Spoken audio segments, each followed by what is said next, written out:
Welcome to the pit stop. Previous video we show you a very dirty bike. Now we managed to clean the bike up. If you look at the crankshaft, the cranks, sorry, you will see that it's nice and clean compared to the earlier video where we have all the sand and dirt all trapped there. And the chain was a nightmare. I took 3 rounds of degreasing in order to get rid of all the slug and grease and all the dirt out of the chain. Now it's properly greased. What I did is after cleaning, dry it, and I have to oil every ball bearings of the chain so that now it is very well greased. Okay.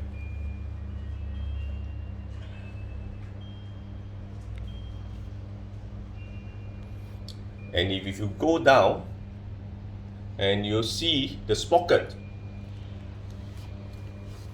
The sprockets was covered with sand and other dirt. Plenty of hair inside as well. Managed to overhaul the entire sprocket system.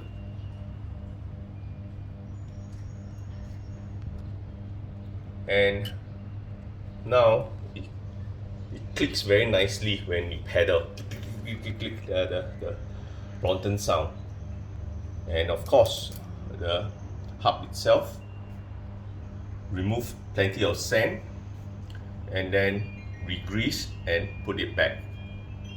The derailleur, and the derailleur, remember the white spots around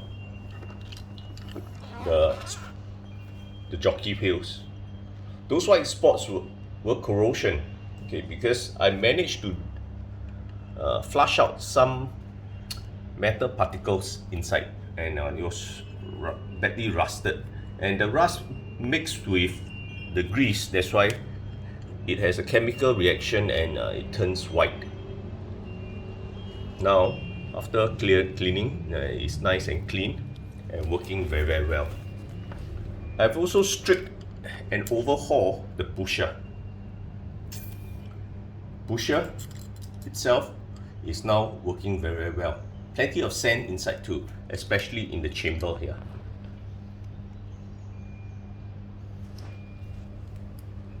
The dog leg spring.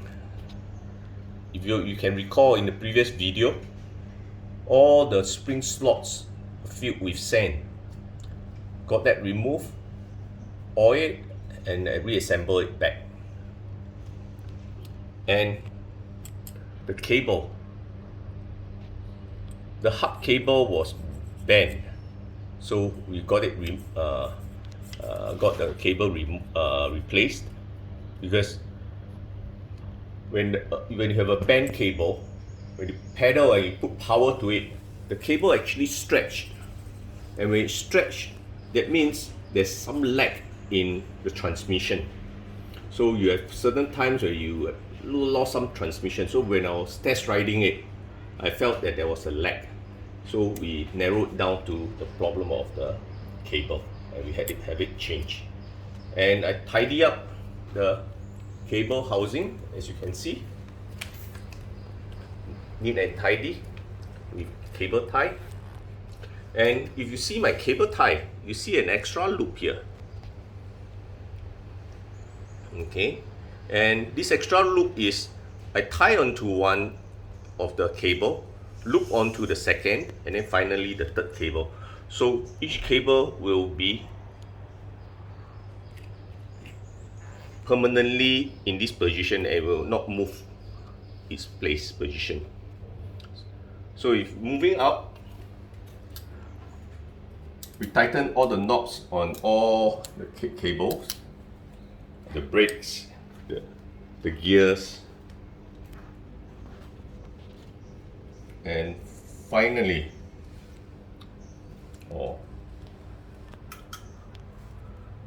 the last part that we maintain or work on is the stem clip.